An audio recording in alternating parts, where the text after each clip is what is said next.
to take on this role more seriously, partly because they continue to face issues of protection. So whilst during a war, you might be able to argue that rape is a war crime or is part of the war. Once the war ends, if a woman is raped, it then becomes a domestic issue, becomes a personal issue. So women have lots of issues to do with protection, and they're not necessarily in a safe environment where they can take up, as they would want to, sort of peace-building, conflict resolution efforts.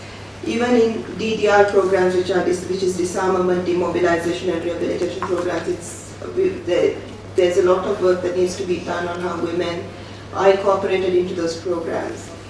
The other issue is, of course, that women are in any case sidelined in many political bodies and in parliaments, in governments, in cabinets, in high-level political decision-making in national level. Women don't often have much of a position to play.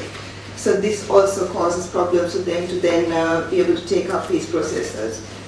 These are just two tiny examples, and hopefully the panelists will get into more details. So what I'd like to conclude by saying is that in the research I have done, and in my work with some of the very rural, grassroots level communities, I found women who are engaged in peace-building efforts, that they do this in the most unthinkable circumstances where the threat is so high for them. And they really go through great pains to be able to help resolve conflicts. And I think what's really important is that these very grassroots level initiatives are recognized and that they're supported. And by support, I don't mean funding offered, not necessarily that just that they're funded, but that they're trained and that they are, taught how international best practices of conflict resolution should take place. It's more in terms of recognizing how they do it in their ground level, in their local context, and having them recognized nationally and internationally. I think that would really be something important that we have to aspire to do. I'll end with that. Thank you very much. Thank you very much, Farah, for that really graphic description of what actually happened on the ground in a conflict-affected area. Now, our next speaker is Salam Nalahi Andalini. She's co-founder of the International Civil Society Action Network. This is a US-based NGO. She is co-founder of the International Civil Society Action Network. This is a US-based NGO dedicated to supporting civil society activism in situations of closed political space and conflict-affected areas. She has supported a number of research projects addressing specifically Iran. She was a convener of the Iran Experts Group that in November 2008 launched a joint expert statement on US-Iran politics. In September 2008, she co-authored US-Iran, A Case for Transformation with Dr. John Turman. Ms. Andalini is also a leading international advocate, researcher, trainer, and writer on conflict and peace building for over a decade.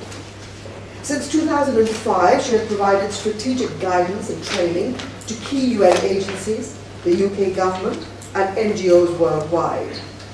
In 2008, she was appointed as team leader for a new UNDP global initiative on the gender dimensions of violence in crisis contexts.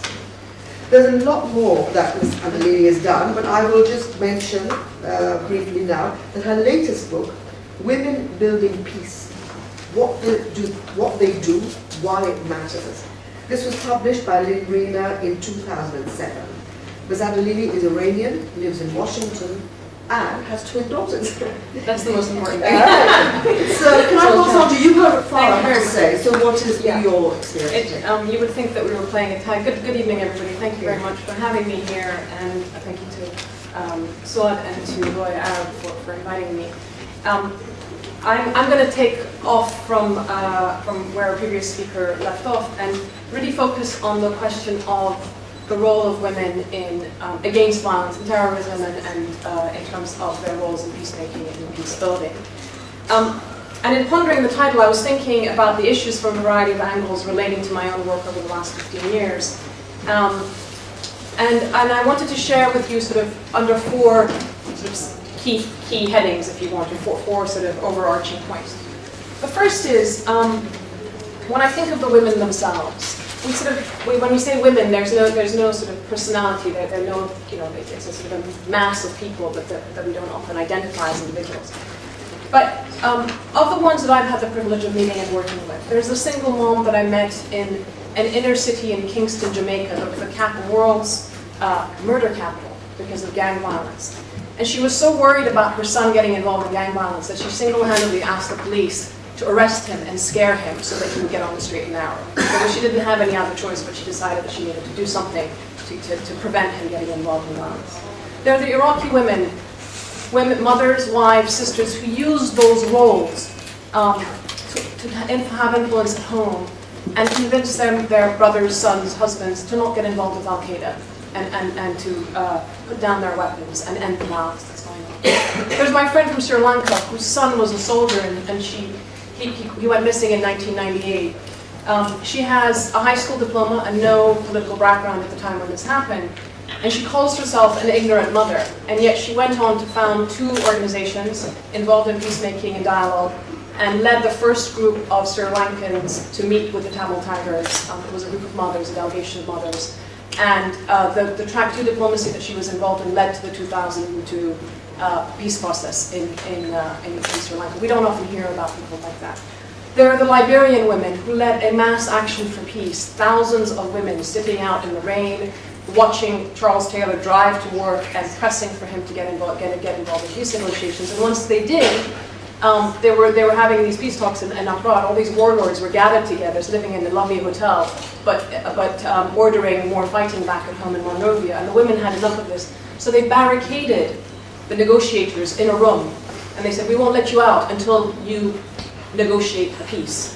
And the mediator, who was a Nigerian mediator, came out and applauded them because that was what turned the events and finally got them to resolve the conflict and get rid of Charles Taylor, get rid of the warlords, and led them to get Ellen Johnson Sirleaf, the first woman president in Africa, to the table. They've all disappeared back into their societies, but as they say, if things get bad, we're going to be back in there. They're the Northern Ireland Women's Coalition. Again, women in Northern Ireland, Catholics and Protestants, who came together and were at the formal peace talks and played a critical role when the parties on either side were unwilling to talk to them. They ended up being the ones who said, "We will talk to everybody because we need to get this thing moving and moving forward." So there are these stories, and I have to say, in the Middle East, countless Israeli women who, despite taunts and insults, gather at checkpoints to monitor their own soldiers and engage with Palestinian women. Right now, today in the world, we talk about the 2-state solution in Palestine and Israel.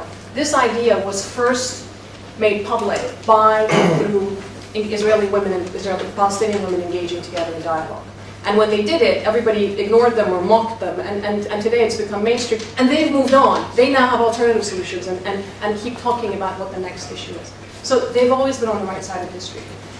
These are a microcosm of thousands of other women around the world who are engaging formally or informally in groups and as individuals.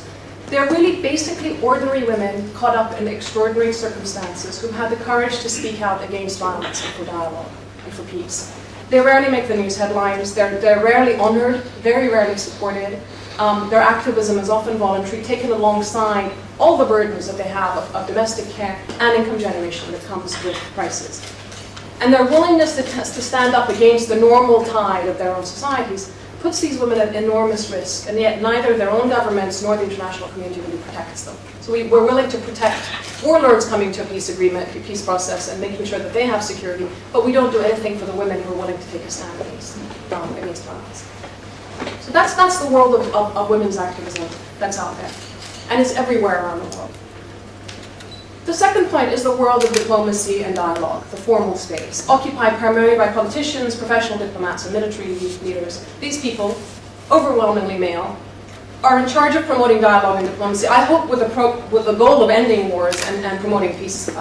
But honestly, I think something is really amiss when we look at things. Year in, year out, billions of dollars are being spent. The budget for military and security operations, peacekeeping seems to bloat, but sustainable peace remains elusive. It's as if the international community is struggling from crisis to crisis, whether it's Bosnia in the 1990s, Kosovo, Afghanistan, Iraq. We keep going. It's like ambulance chasing on a global scale.